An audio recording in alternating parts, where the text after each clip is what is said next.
Hello and welcome to just one more. Nah, I'm just kidding. It's my own crappy little watch review. So today on deck we have the watch of the day, the Squale 1545, also known as a Submariner homage. So just to get to it, specifications for this are the movement is a Swiss automatic ETA 2824-2. C3 Super Luminova, it's the maxi dial, so there's supposed to be more lume on it.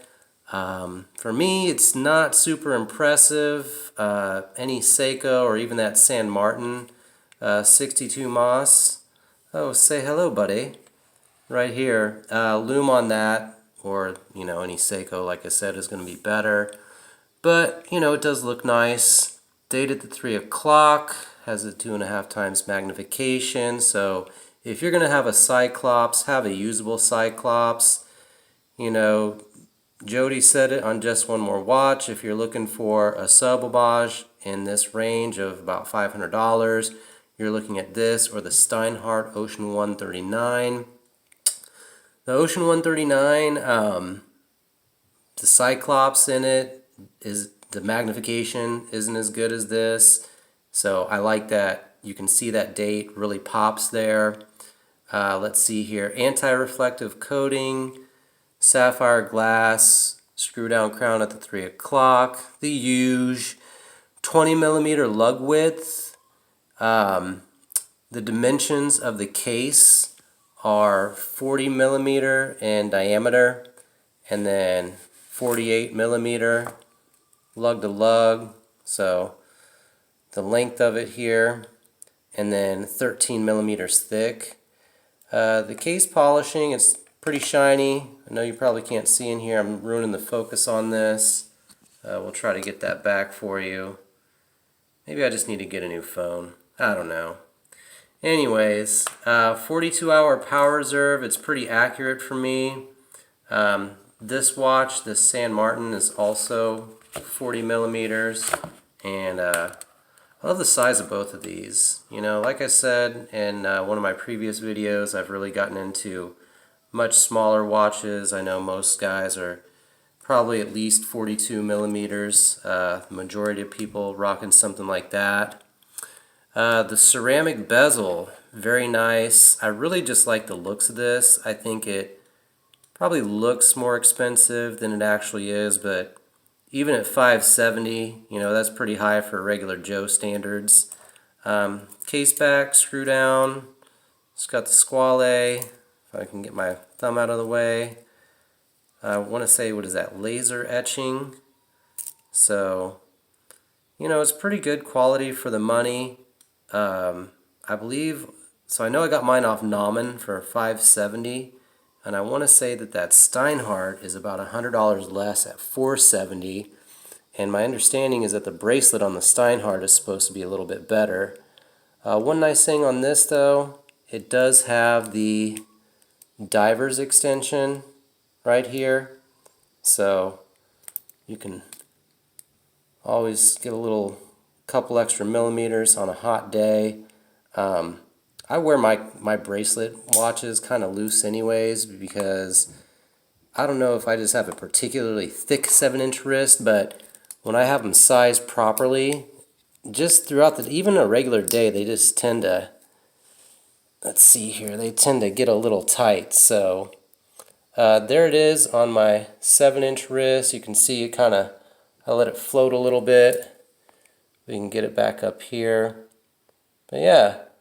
Looks nice, wears nice. It has a really good weight to it. This watch is kind of a funny story. I was working with this guy named Craig. He is also an insurance broker like myself.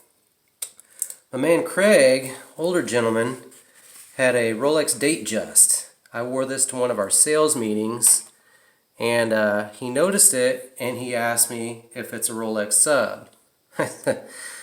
Obviously, I said no. I explained to him what it was, and he got real interested, because obviously sapphire glass, ceramic bezel, Swiss ETA, the specs are really good on it.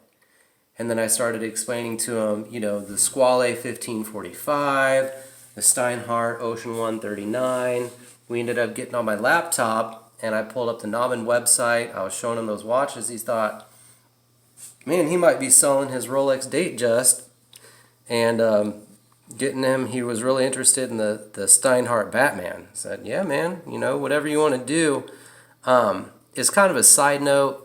I think it just goes to show that, you know, us watch nerds, we get obsessed about what's going to be our next watch. What is our grail watch?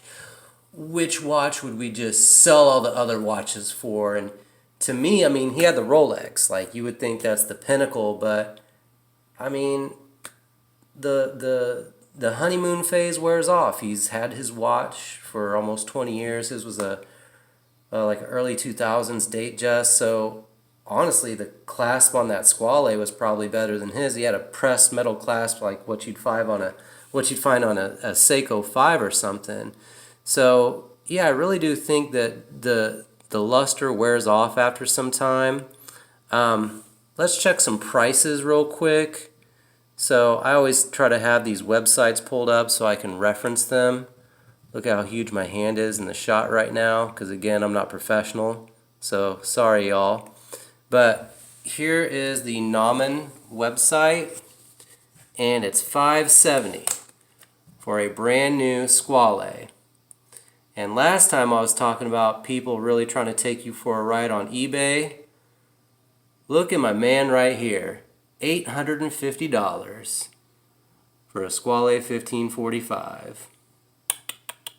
Come on, y'all. You're really going to spend, let's see, who's good at math? 570, 850, not quite 300, but close, more on the same watch that you could get brand new. This one's pre-owned, 850 here, or you're going to get it brand new from Nauman with a warranty, and you get to put all the scratches in it yourself. I think it's a no-brainer. You know, something else we could talk about, homage watches, obviously. I'm a fan. I've got the San Martin 62 Moss, still a big favorite for me. I like to wear it a lot. Again, I wore this bad boy today. So, you know, here's one reason why they're so popular, you know, and there's different tier levels of these things too. You can start off on the low end with an Invicta Pro Diver for about 75 bucks, the Seiko NH35. There's tons of reviews of those online. Up from that, you've got the Phoebus PY something, which, by the way, Phoebus I think is a great watch. I had their quartz version of that, which is the, again, Rolex Submariner homage. That was actually the first watch I bought last year. Got me into this whole madness. But there's a reason they're popular. Look at this. Rolex on Amazon, certified, pre-owned, $7,599. I've got 2 kids that I need to put through school. Come on, man. You know, those prices just really aren't attainable for most folks. And the thing about those Rolex Submariners is back in the day, they really were tool watches that you spent maybe a month or 2 months of your salary on at the time. So it's just not like it was. They've really positioned themselves as this luxury brand, and it's a steel sport watch. So, you know, let the haters hate on the homages.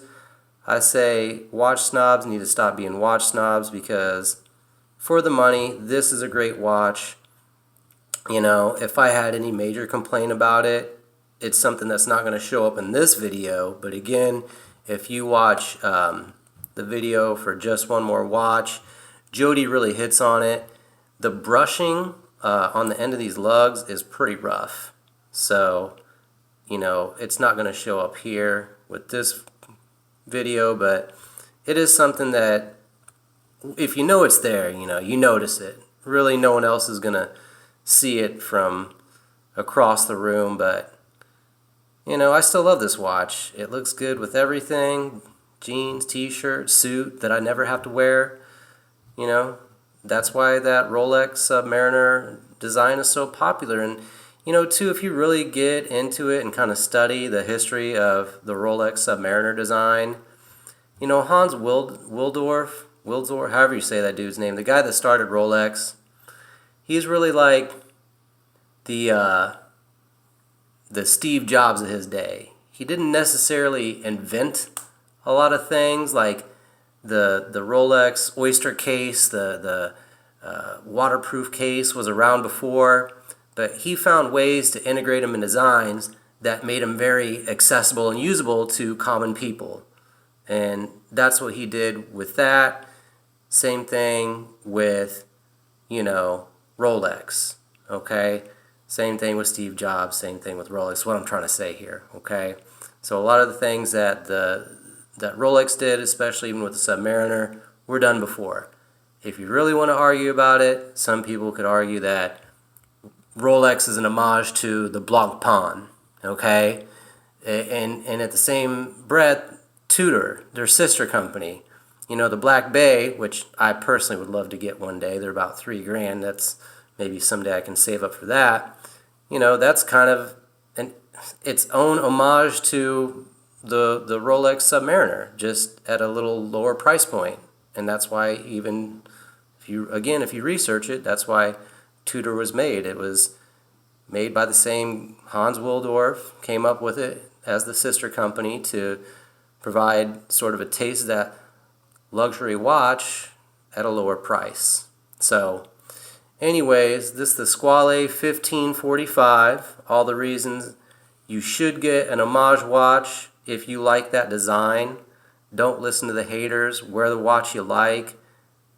Honestly, who else even ever notices your watch? No one at my office ever says, Matt, what an amazing watch you have. How did you get the money for that? How do you know about Squale? Wow, what do you think of this Seiko? Literally no one. You know, I found that when I was getting into watches and I was getting in all these forums and stuff on Facebook, and people are posting wrist shots, you're really just bragging to a bunch of other guys that know about watches. And it just kind of becomes this pissing contest of who has the coolest watch you can post pictures of on Facebook, in my experience anyways. I'm too old for that BS, man. I'm going to buy the watch I like, wear it, make some comments on it, tell me you hate it. Because trust me, I'm not losing any sleep. You know, these watches are great for what they are. If you don't have money to spend on a Rolex, don't get you a Rolex. Get you a Squale 1545. Uh-oh, my kid's coming into the dojo. So, uh-oh, here he goes. Here he goes, ruining the video. Ruining the video, y'all. Well, anyways, time for me to be a dad. And hope you guys like this video. Comment on it. Say what you want about homages. I gotta go be this kid's dad, man. I'm out.